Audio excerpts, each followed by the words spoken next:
Zeb Tikira. Ayaya. Ramboga Tikira. Ayaya. Nevertheless, let's kill a mina. A hooligan, royal. Atina kuya kusota babas. And the symbol and the tambe babas.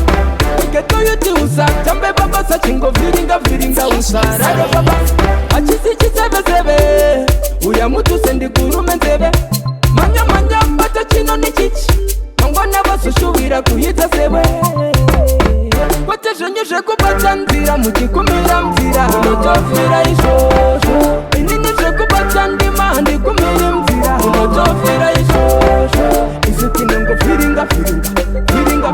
Monofira ishosho. Shibasa tino firinga. Monofira ishosho. Ukuru Zeb Tikira aka firinga. Shanasi yari kufi. Shumba fashions. Kopa kabana anu firinga. Asomo bakuta. Iwewe temba newe. Basa believe in yourself. Ano kumisa niwe. Ane simbare kukumisa niwe. Watashonyeshe kubata nzira muchikumira mzira. Unotofira ishosho. Ininishe kubata ndima ndikumira mzira. Unotofira ishosho. Isikinongo firinga. Monofira ishosho. Shibasa tino firinga. Monofira ishosho. Atina kuya kusota babas. Andi simbota andi tambe babas. Geto yuti usa tambe babas. Achingo firinga usa rade babas. Achisi chisebe. Uya mutu sendi kurumenzebe. Manya bata chino ni chichi. Mangwana basushuwira kuhita sewe.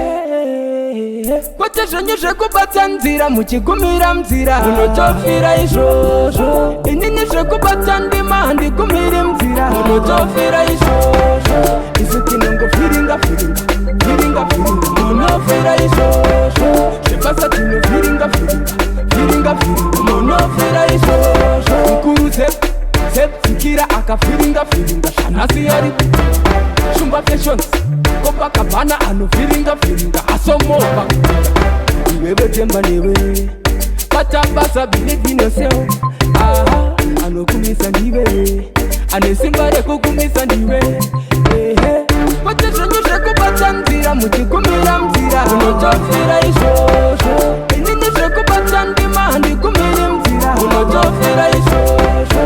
Isikinongo firinga. Monofira ishosho. Shibasa tino firinga. Monofira ishosho.